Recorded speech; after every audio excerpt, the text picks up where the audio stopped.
Camera. Hey, MBA hopefuls, we are on the air with MBA Waves, your weekly vidcast talking all things business and education, streaming live every Tuesday on LinkedIn, Facebook, and YouTube. Today, we'll be talking to GRE expert Andrew Colford about just why you should choose the GRE for your MBA and business school applications in general. On this 116th episode, we're going to learn the logic of the GRE versus the GMAT decision, and the new format of the GRE. And please don't forget to hit that like button if you enjoyed this week's episode. Be sure to click subscribe to stay on top of all the free tips that we have to offer and to get up close and personal with some of the world's top-ranked business schools. I'm your host for today, Eric Lucrezia, joined by my co-host, Bara Sapir. How you doing, Bara? I'm doing good. It's good to see you and good to meet you, Andrew. Likewise. Speaking of Andrew, joining us all the way from sunny California is Andrew Colford, founder and head coach at Test Prep Studios in Los Angeles, and streaming to the world with his daily dose of GRE problem-solving videos, making life, especially the GRE, just a little bit easier for all of us. How are you doing, Andrew? I'm doing well, Eric. That's my goal, and great to be here. Thanks, Bara. You're welcome. First of all, before we get into the tests, what drew you into test prep coaching and why the GRE in particular? Yeah, so I started out in New York City teaching the SAT and ACT, so the high school tests. And I did that for quite a few years. I found, though, the most unpleasant part of my job was dealing with parents. And I'm sure, Barry, you can attest to this if you've been in the test prep world. There was always sort of this weird triangular relationship where you have the student, the teacher, and the parent. So about 5 years ago, I moved into grad school tests, GRE and GMAT, and I love working with grownups because they do their homework. They are the ones who want to be there, and there's none of that sort of, awkward three-way relationship. Right. Yeah. We love parents, especially when they're paying. But no, what I mean by that is sometimes it's hard for them to balance letting their kid, that's the point, right? Student stand on his or her own 2 feet. And so that can be a challenge sometimes. And I have a little follow-up question because I know besides the coaching, you're also an actor. And I wondered if that plays into your approach in coaching. I am. So as like my origin story, right? I moved to New York City with nothing but, a dream. And my first instinct was to get a job as a waiter. But I applied to several waiting jobs and I just wasn't cut out for it. So I thought back to my high school experience and how I kind of enjoyed taking tests. And that's kind of how I paid my rent for all those years that I lived in New York City. Nice. Yeah. So I have a question. Did you work for one of the big test prep companies? I have worked for somewhat like boutique-y companies. So in New York, I was with a company called Academic Approach. Mm-hmm. And then when I moved over to doing GRE before I started my own thing, I was with Veritas Prep. Mm-hmm. So that's been my experience. I've never worked for, Veritas was subsequently bought by Varsity. Kaplan. I guess technically I have worked for one of the big sort of retail ones, but my experience has always been sort of that bespoke test prep company. Right. Yeah. Because I started in New York. Well, I started in Ann Arbor working for Princeton Review. Okay. And so it's super interesting that you're also a thespian, an actor, mm-hmm. because I remember that for TPR, we had to audition. Yeah. And we had to actually, I still remember that we needed to teach something that was non-academic. Mm-hmm. And so I remember I taught, how do you talk to people you don't know at a party and have a good time? Ooh. Right? And really the people— Networking 101. There you go. Right? And the reason that TPR hired people was not only for their scores, but their ability to just be in front of the classroom, because it was mostly classroom teaching. And so it's a lot of the folks were actors, right? Or like stand-up comics or, using their material on the students in between question sets. So I know how that goes. What would you say are the three things that you love about the GRE? We're going to compare notes here. Yeah, sure. So I'd say what I love most about the GRE, and this is relative to GMAT, is its straightforwardness. right? The GMAT, and we'll probably get more into this, is a tricky test. There's a lot of gamesmanship that goes into it. So I love the fact that it is straightforward. I love that the scope of material is pretty limited, right? You're not having to relearn or rather learn any new math. It's more about relearning the math that you might have forgotten since 10th or 11th grade. And finally, I'd say that it's been around so long that there are not only a lot of resources, not practice tests and test prep company resources, but also like a pretty rigorous online discussion about questions. And so I always tell my students, if you come across a question, there is almost certainly a post online, people debating back and forth about what the correct answer is. And just reading those is a very, very valuable exercise. Yeah, I always tell people that they need to pick the least wrong answer, not the best answer in the vocabulary. Like math, it's finite. But I like your answers. It's fun. It's always fun to talk to other people who know this test so intimately. Yeah. Because there's not that many. I mean, there's a lot of us, but we've been in the field for a long time. I love the GRE because the reading comprehension sections I think are more interesting than some of the other tests that are out there. Like I just think that they're just more varied than the LSAT and the MCAT is just like eating sawdust. And the GMAT is usually more businessy related, whereas you just have like more. It's like I think of it like the SAT on steroids.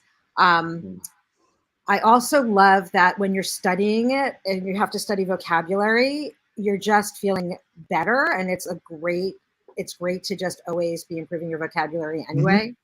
I think that's fun.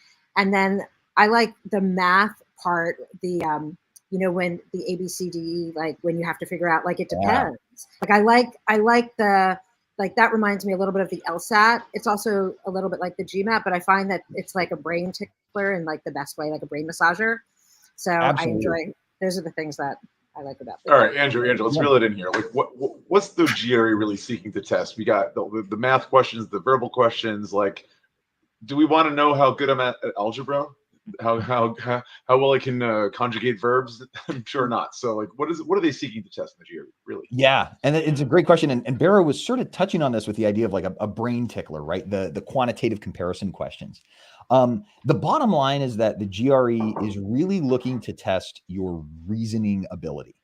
And that's in the name of the sections. If you look at the practice books, it's called the quantitative reasoning section, the verbal reasoning section. It's not the quantitative how much algebra do you know and how much obscure vocabulary do you know section.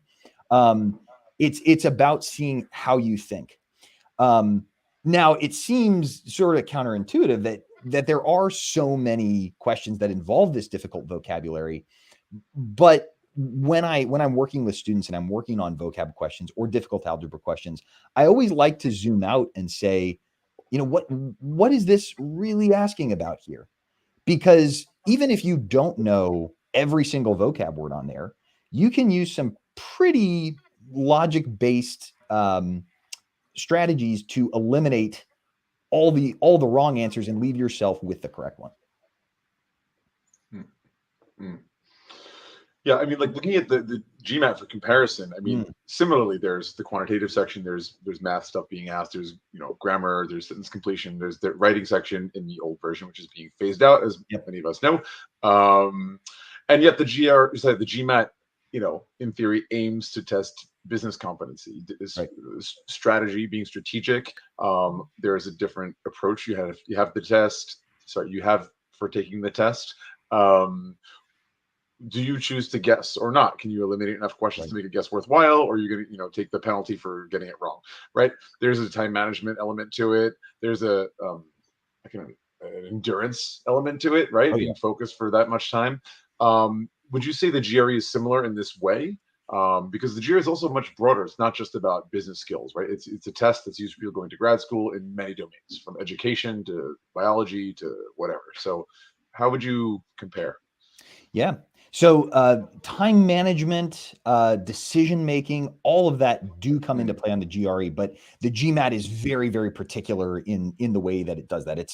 It's a much more aggressive way of, I'll say, of testing those skills. What's nice about the GRE is that the questions themselves do focus on this logic, as I was talking about, but you don't have to worry as much, especially now with the new version, about that sort of I'll call it those sprinkles on top, right? With the GMAT, you're in this constant battle of, is this question worth answering? I have to decide now. On the GRE, for instance, you're allowed to skip around from question to question, and that I found with my students really removes a lot of the extra stress of the test. Nice. That makes sense. What level do you find that of math and vocabulary that the students who, I mean, obviously all students are different, but what do you find are the, how much do you find that they need to relearn or refresh on? Right. Yeah. And so what I was saying before is 10th, 11th grade math. I'm going to actually even say 9th and 10th grade math is like the heart and soul of this test. So in general, there's a correlation between how recently you saw that math, right? And how well you do on the test. So I find that students who are just out of undergrad or even in senior year do not have to relearn a lot. The Pythagorean theorem comes right back to them. They recently took the SAT or ACT, so they have a lot of the reading comp strategies. I find that it's the students who are in their 30s plus who have the biggest struggle of having to reconnect with that math. Makes sense. Yeah, it's also, I don't know if you find this, but sometimes it's just also the anxiety that people have about the math, that they actually know it and that they just have this anxiety that they're not going to know it. And it's getting them more confident and focused on really believing in themselves, knowing, well, you did this in 7th, 8th, 9th, and 10th grade. Like you did this, right? So it's going to be okay. But they might have just these nightmares from their past of math that we have to get them over.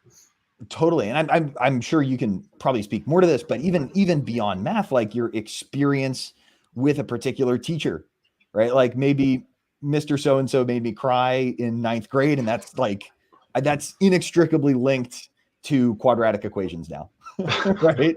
Like I can't undo that. Yeah. Completely. Oh my God.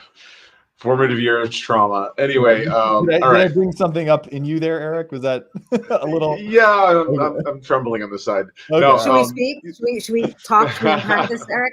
What do you want to do? Well, this is like your thing, right? You do like, stress management and like dealing with anxiety, testing anxiety, which is like a fantastic niche because there's so many people that struggle with that. But I'm imagining how many people are anxious right now because of the new test. First of all, I have to say it's super interesting that both GMAC, the creators of the GMAT, and ETS, the creators of the GRE, and TOEFL, by the way, these three tests are all being like redone at the same time. I'm sure there's no coincidence that it's following COVID. Testing has been under the microscope for decades in terms of, is it useful? Is it fair? Is it a lot of things, right? And I guess COVID was that catalyst that pushed these two companies to make the change.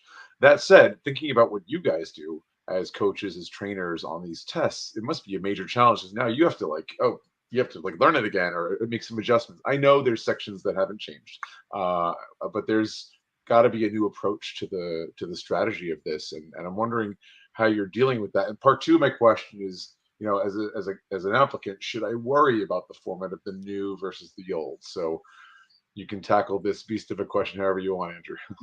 Yeah. So first off, I would say everyone take a deep breath. Nothing there we go. Nothing content wise is changing. So any studying for the GRE that you've done up until now will serve you just as well on the new test. Literally the only thing that's changing is they're getting rid of they're getting rid of one of the essays, which, and I'll punt this over to you. Like admissions wise, I don't know how much the schools care about the essay score. So they're getting rid of one of the essays. They're getting rid of the experimental section, which I won't go into, but it's just another way that the test stresses you out. And they're shortening the verbal and quant sections. So you just need to keep studying the way that you've been studying. ETS recently put up a new Power Prep practice test, so you can see exactly what it looks like. The one downside that seems to be stressing quite a few of my students out is the idea that there's a little less margin for error now, right? So whereas before, if you made a quote unquote like silly mistake, 1 or 2 questions, it wouldn't completely sink your score. Whereas now, like you really got to be careful, right? Because you only get 12. There's fewer questions. Exactly. So where at first it was, or previously it was a kind of a drop in the ocean, maybe now, and of course this is exaggeration for making the point, but if there's fewer questions, a mistake stands out more or has more impact. So yeah. So what's your approach there, dealing with this one drawback that you as you describe it? What's some advice about this? How do you handle this? Yeah, I would say practice. To use the overused quote, practice. The way you practice is the way you play. So when you're practicing for the test, if you're planning to take the test in a testing center, some people prefer that experience to being in your bedroom. I would say try to recreate that as much as you can, right? Like maybe go to a nice quiet library or a WeWork, right? Rent a room or something like that to really just get the experience of being in a quiet room with other people. So that you can, figure out where the snags are before it's game day. Absolutely. Yeah. Good advice. Yeah. I was going to say also that students don't have a choice, right? Because they have to take the new GMAT, the new GRE, right? They don't have an option anymore. Exactly. It's not like the GMAT where it's like there's this overlap of when you can take the old one or the new one. So, worrying is praying for something you don't want. So you don't necessarily want to worry about something that you can't change or have any impact on. Like, this is what the test is, and this is what you need. This is what you need to work with. I was also going to say, Eric, I don't know if you know, but like the SAT is changing, and the ACT is going to be going through some kind of change also. That might be a digital version that they're already using in some cases, but it just seems like the whole landscape is really changing. I haven't heard anything about some of the other tests, but really it's quite extraordinary to have so many tests make this shift. And as we've talked about with ETS and with GMAC, like, wow, this was an interesting marketing decision. Like ETS first came on and they knew that they were changing, but didn't tell us. And then they came on and they're like, yeah, we knew all along, So it's just an interesting, it was the GMAT changes, it's new, it's shiny, people are excited about it or scared about it. And then the ETS followed suit. It looks like a marketing decision to me. Yeah. Pepsi and Coke, right? Totally. Yeah. Totally. I won't ask which is which. And we won't have to say that. But no, they both have an important role to play in the market, in education, and in assessment in general. It is the bane of the existence of many people. People recognize that one of my biggest criticisms, I would say, of these tests is that they don't measure any of the soft skills, any of the real important things. Like, do you have leadership potential? Can you inspire a team? Are you organized? Do you manage your time well? Well, okay, time management, yes. What kind of international experiences have you had? And none of this can be assessed by these tests. So, or perhaps the lack of ability, if you're a foreign student about to study in an English-speaking country, that's international experience already. But besides that, it has its limitations. Yet, until someone figures out something better, this is what we have. The other thing, even though, and when I used to work at Essex Business School and now as an admissions consultant, it's because my clients or people who are looking to do an MBA, and a lot of people obsess over these tests, over the GMAT or the GRE. And we say, while it is an important thing, the interview is usually something even more important. these tests, you have to have a certain minimum score, and there usually is no official minimum score at any of these schools. Whether we're talking about M7s or schools that are ranked maybe 80s or 90s, there's usually no official score. It is the full composite picture, but there has to be a balance of enough positive data points on the applicant's profile to be admissible. And I think that's one of the first things, is that the test is a sign that you're admissible. The school, the admissions committee above all, wants to make sure that you're going to be able to handle some of the tougher classes like finance and economics and so forth. That's what the test often is about. And that interview, your shortlisted for the interview is, are you desirable? Are you somebody they want to welcome into the program? Do you fit in? It's kind of the making sure process. Sure. So both are important. And I think a lot of people give a lot of importance to tests and not enough to the research and the reflection process, which is very much about finding the school which is the best fit for you, where you're A, more likely to be admitted, B, more likely to be happy and therefore successful and gainfully employed after the fact. So 100%. And just to add to that, so I work with quite a few MBA applicants, and the first question I ask them is, have you spoken to someone more knowledgeable about admissions than I am? Because my lane is the test, and I stay in it, right? I don't do what you do, Eric, and I'm certainly going to be sending more people your way, but it is important to have that overview of someone who has like a bird's eye view to say like, okay, well, here's your work experience, here's your GPA. Given these, this is a realistic score for you on the test. And it's so helpful for me to know that up front, because a lot of times people come to me and be like, I need to knock this out of the park. And I say, well, do you really? Or is there enough strength in the rest of your application that, like a score in the high 150s, low 160s is A-okay? Really important point. If we're talking about schools or programs that are test optional, if this was like a conversation about test optional conversation, we're talking say 5-10 years ago, my first response would be like, okay, you have to call into question what kind of quality controls does school have in place? Like, anonymous school X, we don't know what it's ranked, right? But they're just saying, oh, you don't need to take a test. What does that mean? Do they really care about the quality of the people who are going to be in the program? And I think that's something that you really need to consider. I mean, the information you're going to learn in any program, you could probably find for free online or in a book or in YouTube videos.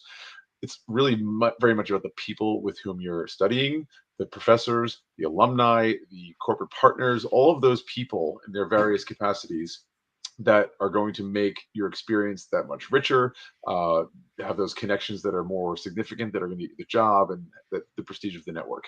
So quality control is like a thing, right? Fast forward to COVID, post-COVID, there's a very different take on this. A lot of schools temporarily had a waiver, or just they just didn't require the test. Some schools put it back post-COVID. Other schools still allow alternative tests. So besides GMAT and GRE, which are accepted at nearly every MBA program and master's in business, some schools are also still accepting MCATs, LSAT, Series 7, and so forth.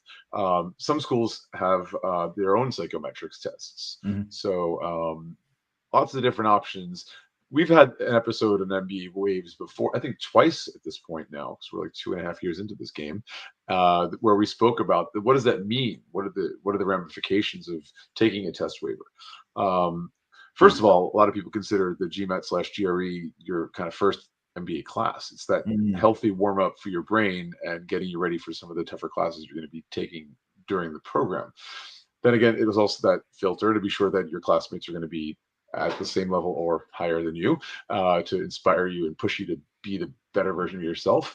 But also, what about post-degree? There are some top firms like MBB, so McKinsey, Bain, BCG, that look at these test scores for hiring. So if you're looking to work at some of these top firms in consulting, investment banking, corporate finance, this is also a factor to consider as well. Now, sometimes I have this conversation with my clients who are considering test optional programs. I say, well, let's look at your profile. What kind of academics do you have in your undergrad? What other experience you have? And if you have a stellar, academic report, transcript, and all the other aspects of your application are really strong. You write good essays, you interview well, you've had great experiences, leadership, international exposure, and so forth. Then that's somebody that probably can, not rest on their laurels, but Yeah. depend on the other aspects of their application and not so basically take a test waiver. In other words, not go for it. But if you don't have the grades as high as you'd like them to be, the test is an opportunity to prove to the admissions committee that you can hack it. Yep. And so it'll be that compensation factor. Let's get into the weeds. Let's go, Bara. Yeah. So what materials do you have students work with? What do you recommend to them? Let's compare notes here. Totally. I say the first dollar you should spend on your preparation is the official books, right? Absolutely. Right. So Kaplan, Princeton, Magoosh, like all fine, all great imitations of the real thing, but they're not the real thing. Mm-hmm. So if you're going to spend any money on GRE prep, it should be on those official books. You can get them as the it's called the GRE Power Pack, which has three books, so much material there, and then the free Power Prep tests online at ets.org, and then there are a few Power Prep tests that you can pay for. If you're looking for like supplemental material or a way to to tackle the test in a sort of methodical way, I'll plug my own course right here. I have a full curriculum that I teach both in live and recorded video format. And then one other supplemental book, and Bara, I'm sure you as well have your own sort of process for that. But the other supplemental material that I really do like is the Manhattan 5-pound book, because it's pure practice. If you need to get better at triangles, there's a chapter that you can go to and do 30 questions on it. The one warning I will say about materials is for verbal, stick to official practice. A math question is pretty easy to imitate, right? You change the name, you change the numbers, and all of a sudden, boom, it's a new math question. But and I do get into this in my course quite a bit. The verbal questions are crafted so carefully. They're crafted like equations. And I've found sometimes those imitation materials don't do a great job of imitating the exactness with which the verbal questions are created by ETS. I totally, completely agree with all that. We do have some of our own material, and we also have a speed reading platform that we use with students that we created, because time management is there's a couple ways to move through time management, but reading faster with great comprehension is really going to just boost your score on the entire test, and certainly on reading. So I'm going to send you a demo to check that out, because I'd love to check that out. Yeah, we have a GRE track, and a lot of our GRE students are typically business school students who don't want to take the GMAT. Yeah. Right. Yeah. And so they kind of have learned some of the material, and then there's that shift that happens. But I agree with everything that you've said. Like, the official material is the most important, because even on an unconscious level, you're picking up things from the questions that are being asked on all the tests, right? On all the tests, the official material. And so you learn to understand the cadence, even though it's gone through so many different editions and editing and going through with the different people who are working on making these questions. But what was interesting when we had ETS here, like, they're not their data bank, Eric, correct me if I'm wrong, but I mean, they just said that they just have enough questions, that they're not, that's why they don't have the experimental section anymore. Exactly. We had ETS on a couple months ago, and that's exactly what they said, that's why they cut the experimental section. So if you've never heard of the experimental section before, don't even worry about it, because it doesn't exist anymore. And unlike GMAC, which is doing this sort of like overlap period, right now you can do both, and they'll be phasing out the old version of the test probably sometime in quarter1, they said, right? So February, March. I thought they said quarter1, but anyway, it's old old GRE is done. It's over, like as of 3 days ago. Yeah, it's very cut. I also wanted to share that. Oh, I think we just lost Bara, but anyway, the speed reading track they have is called Mindflow, and it's fantastic. I tried out the beta version like a year or so ago, and it's wonderful. Just sharing it, Bara's back. Just sharing about Mindflow and the name of it. I just popped it on the screen there. But coming back to GRE, I wanted to ask you, Andrew, how much prep time would I need to prepare for the GRE as a native English speaker like myself, or if English were my second language? How would you describe this? Yeah, so that's a great question, and one that I'm going to give the kind of squirmy answer. It depends. It depends where you're starting, and it depends where you need to go. So I would say those are questions that you need to start with. Like, what score do I need? Talk to an advisor who can look at what programs you're applying to, your background, the whole package, and say, here's what you need. And then once you have figured that out, what I would say is to cover, and I'm giving very broad answers here, so I don't want anyone to think this is like the prescriptive way to study for the GRE for everybody, because it does depend. If you're someone who needs to catch up on quite a bit, so if you need like an A to Z review of the test, I would say it probably takes about 2 months or so just to cover that material, and you're practicing along the way. And then beyond that, it might take you a few more months to practice the strategies, right? And get very, very good at them. So that could be like 6 to 8 months. That could be a pretty long GRE journey if you're coming back to math and you haven't touched it in 10, 15, 20 years. If you are someone who, and this happens, you take a diagnostic test and you're a few points off where you need to be, like, then it's just a matter of fine tuning those difficult questions. And figuring out where those weaknesses are. And I'm gonna share a strategy that, and Bara, I'd love to hear your thoughts on this.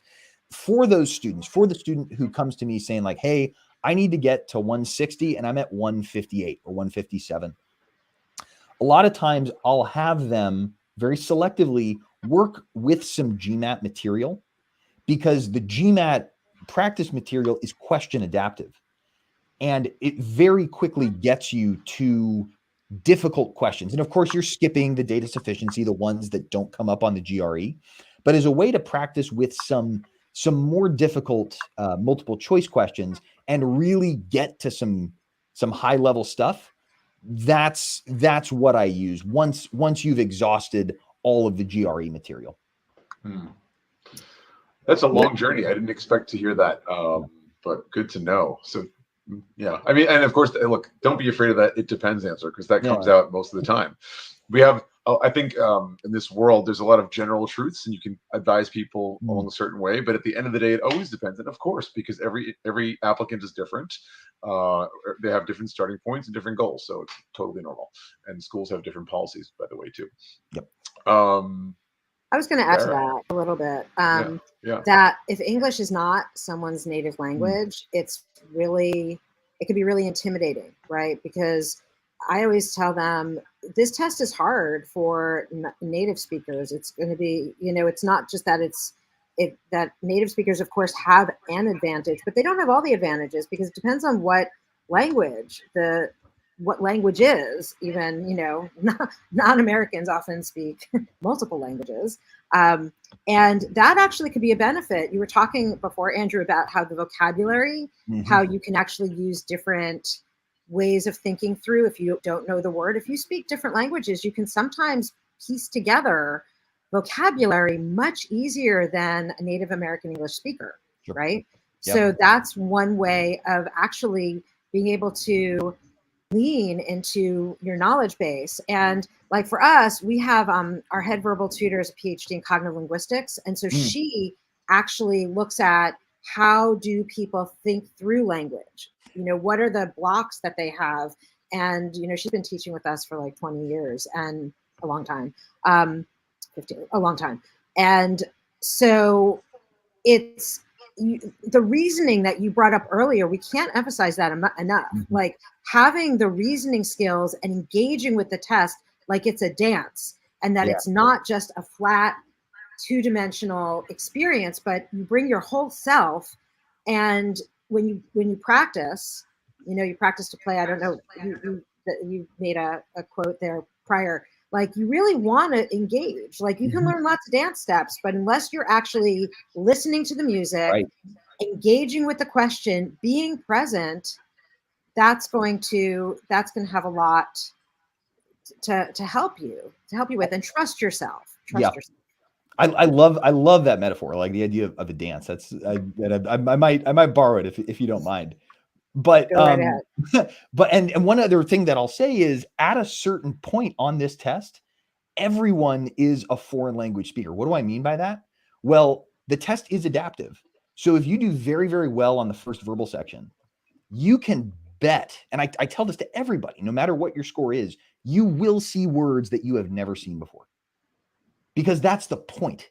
It's not that they want to see how much vocabulary you know.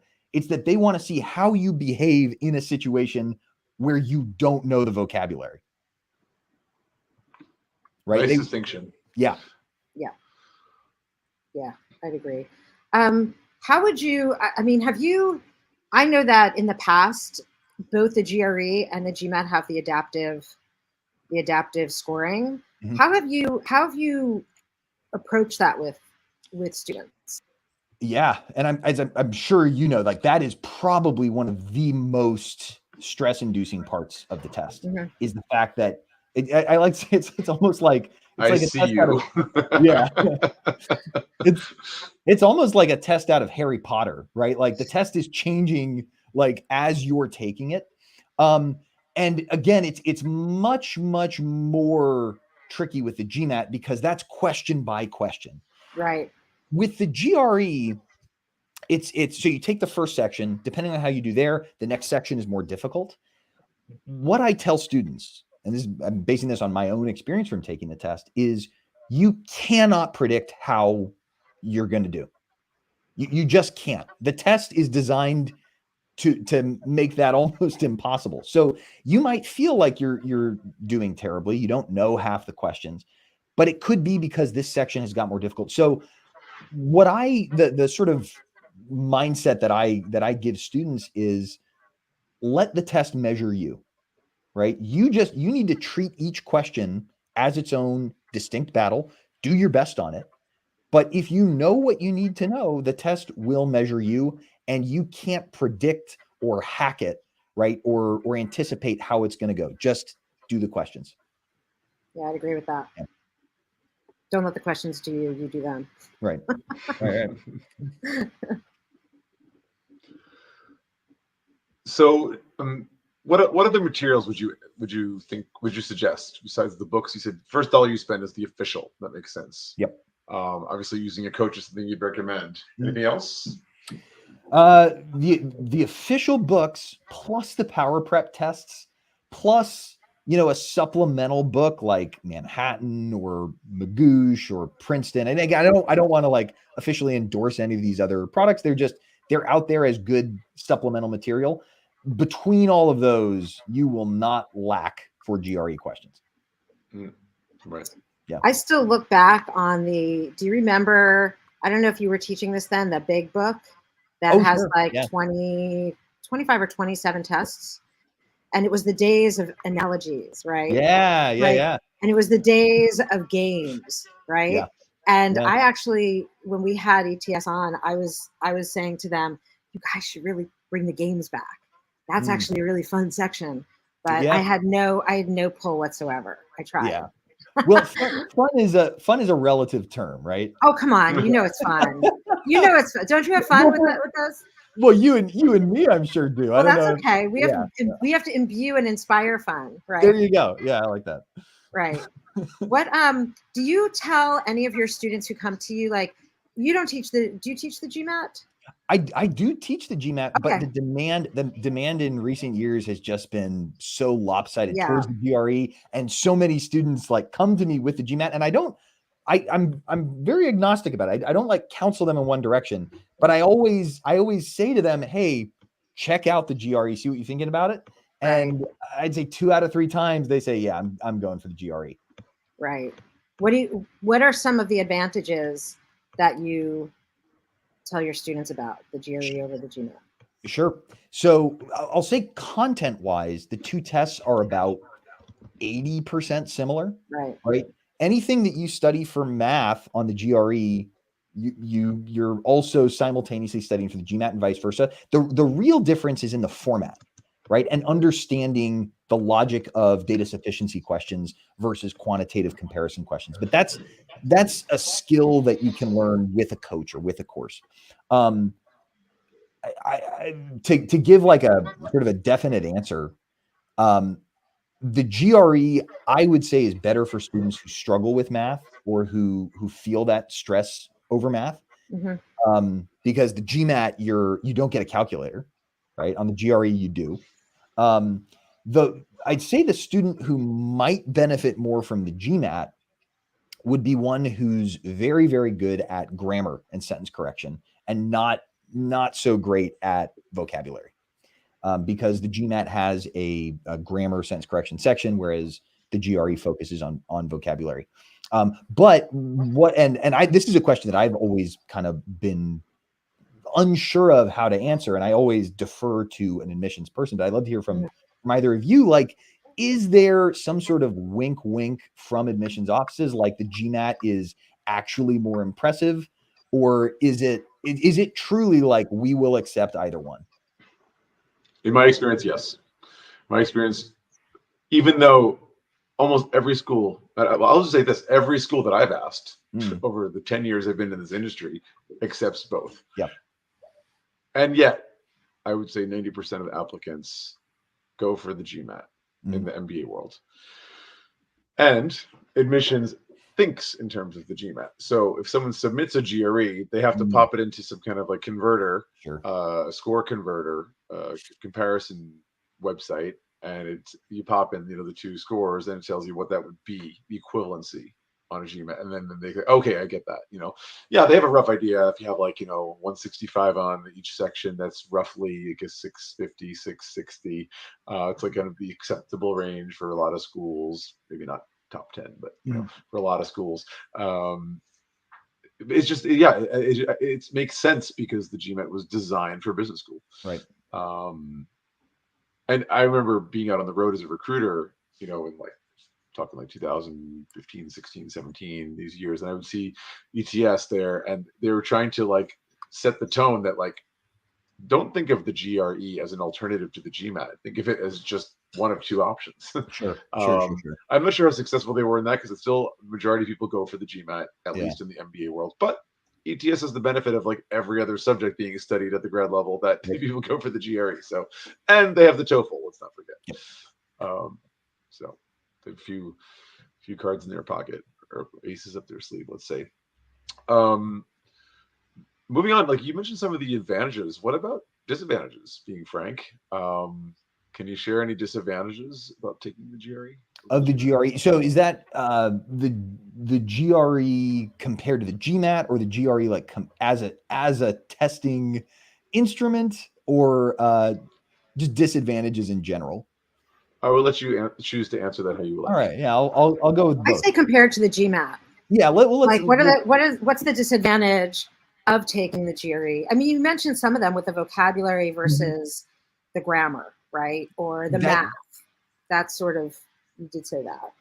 That is the biggest one, and really probably the only one that I can think of. And I'm sure, and I'm not, and I started out when I was teaching SAT and ACT working with students at a French school in New York. So I have a lot of experience working with students for whom English is a second language.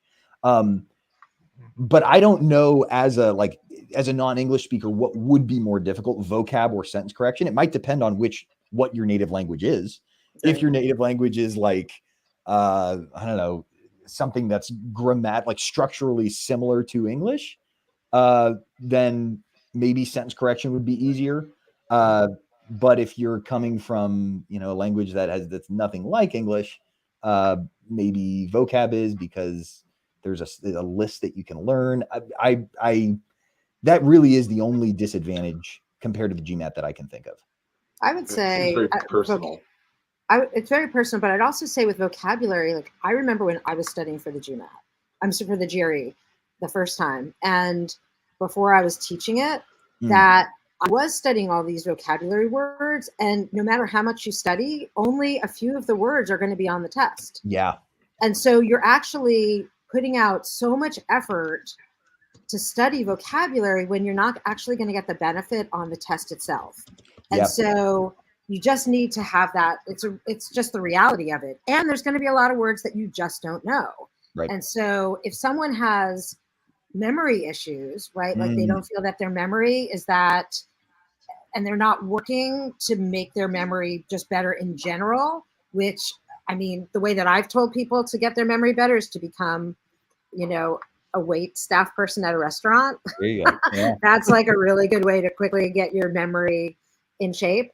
But like there's all these memory games that you can actually play. But I think that if people feel that their memory is not as intact, that the GMAT feels a little more skills based than the GRE. And so a disadvantage is that you really do need, you totally need skills on both, and you totally need reasoning on both, but memory, I think, is probably more important on. So do you guys think, both of you are in this side of things more than I am, do you think memory is something you can train or improve very much? Absolutely. Oh yeah. Yeah.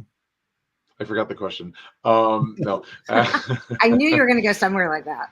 Yeah. No, I wasn't setting myself up with the joke, but it just kind of came out. I wanted to ask you, Andrew, how many times do you think you should take the test?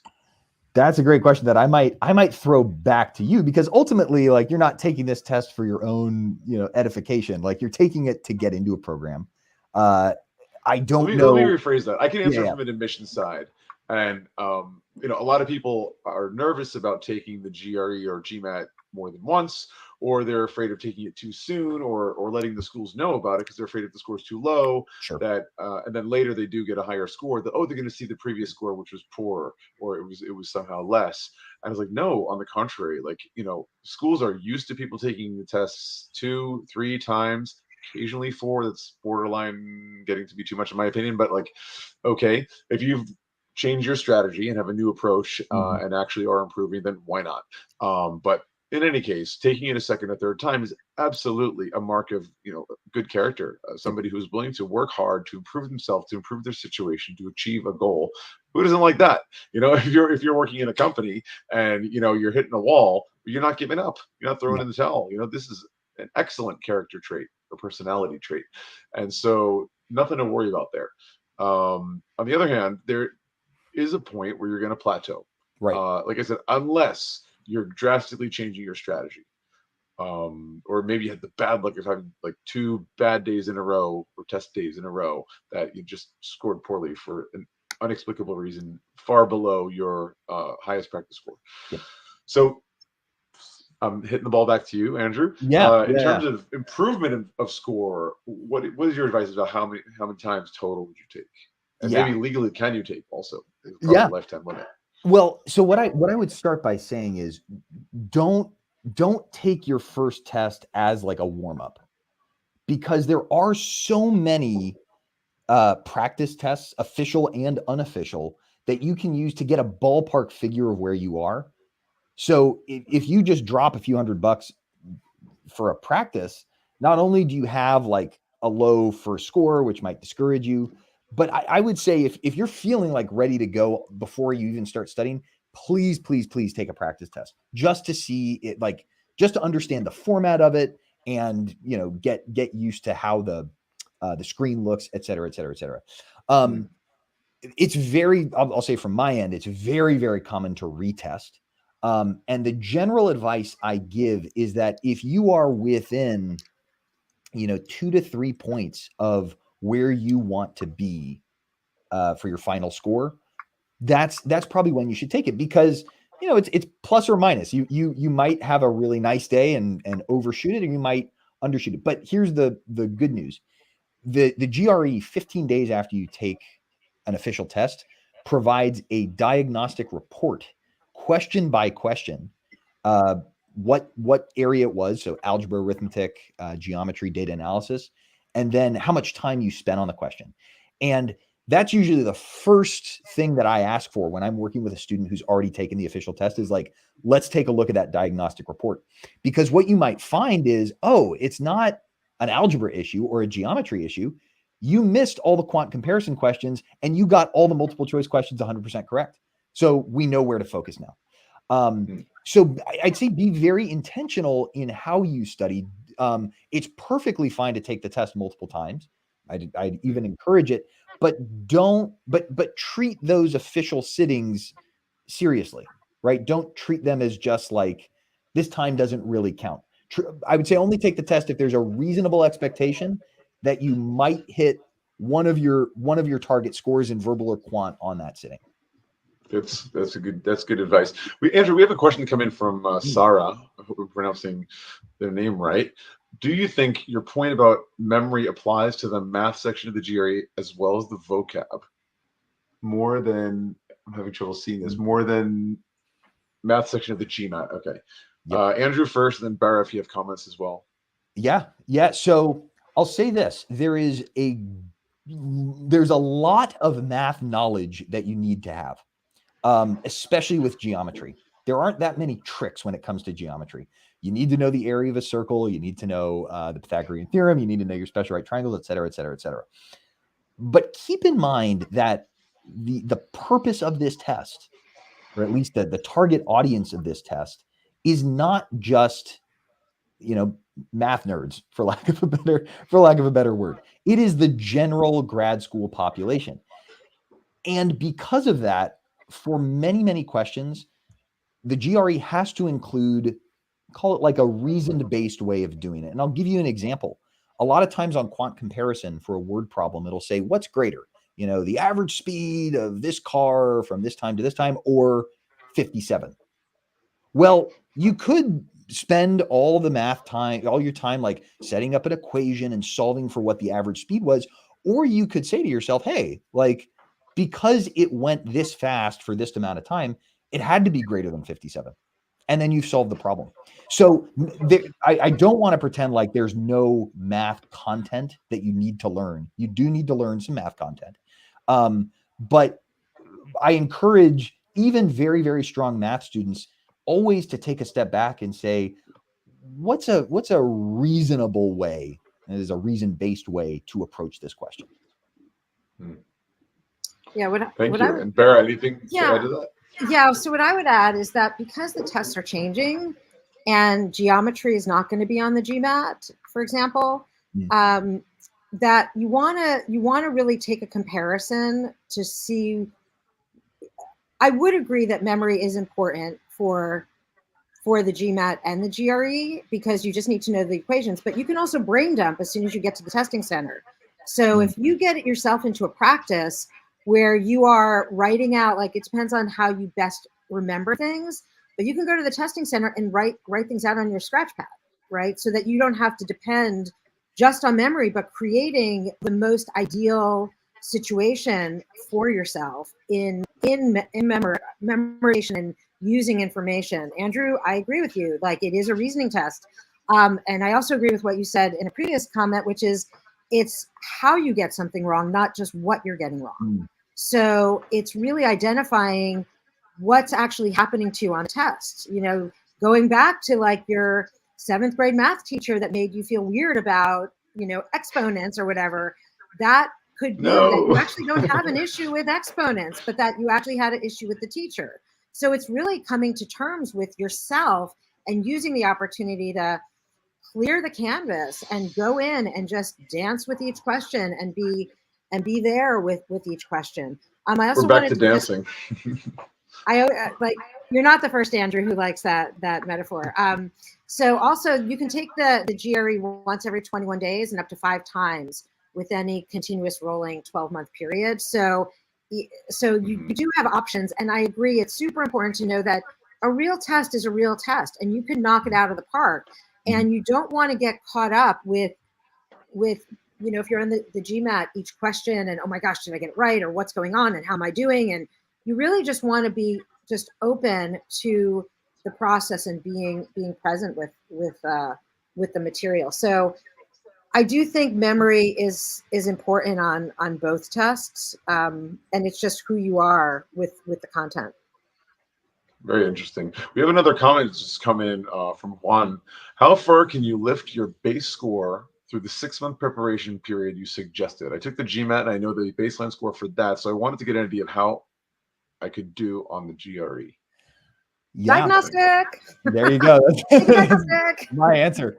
Take a practice test, right? Especially if you have been studying for the GMAT already, like you've put in the hours of learning the math that you need to know. Take a stab at the GRE and know that some of the verbal material is probably going to be a little bit tricky, like working with vocab. But I say to GMAT students, like moving from the GMAT to the GRE for math feels like what's in The Princess Bride when it's like, I'm not left-handed, right? You're like, Yes. you're switching, right? You're switching hands now, and it feels very, very easy. So diagnostic, exactly what Bara said. Inconceivable. So awesome. we're getting close to the. Can I? Do you have another question? Go ahead, Eric. I do, yeah. Well, when you were speaking about that kind of workaround with that test question that you were kind of imagining about the speed of a car and is it higher than 57, and instead of like calculating the whole thing, there's some sort of a workaround. And I've seen a couple of your videos where you do, I don't know if they're live or not, but when you, okay, so your live videos where you solve a problem, and I think it's really interesting, and it's a good thing you do. So I'm starting to think about like how questions repeat, whether it's GMAT or GRE.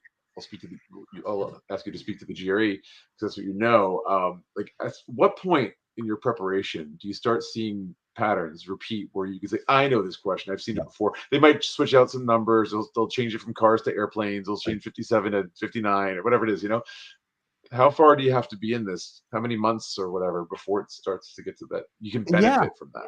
Well, I'd say, again, that's kind of the benefit of having like following a structured course of study where someone can highlight these questions and say, hey, here's this type of question and here's what you do when it comes up. I do my best, though, to avoid giving and people ask me for this all the time, and I do comply, but like a formula sheet. I'm not a huge fan of having a formula sheet, except for geometry, because it kind of puts you in the mindset of like, these are the formulas that I need to know. And if I get a question that doesn't fit one of these patterns, like, I don't know what to do.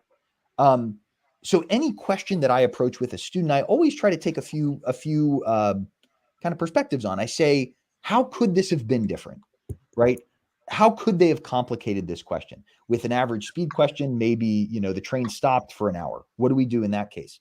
Right? It's much more about the framework of thinking than it is about being prepared for every single different, permutation or combination that they could throw at you. Yeah. Now you've said something that made me wonder, on the geometry, how many formulas go on that formula sheet? It's probably a page worth. There's what's frustrating about the geometry section is that there's a lot that could be asked, right? There's a lot of triangle and circle and 3D potential shapes, but only, and I'm going on the old version, only 3 out of 20 questions on each section are geometry, right? Right. Yeah. Okay. Guys, we got to wrap this up. We're right on the hour, and this has been a really fascinating episode. Thank you so much, Andrew, for all your insights. It was really great to chat with you, to meet you, thank you, and have you on the show. And of course, thank you, Bara, my dear. Folks, I hope this was interesting to you. I hope you learned a lot and why the GRE is perhaps the test that you should be taking. If you like this episode, don't forget to give us a nice thumbs up, and subscribe to MBA Waves to stay on top of all the good advice and information you're getting from our guests, and to get to know some of the business schools we have on the show. To check out the upcoming schedule, check out mbawaves.com. And if there's an episode or a topic you'd like to explore, feel free to fill out the contact form and let us know you'd like to hear from us. Thanks. Bye-bye, everyone.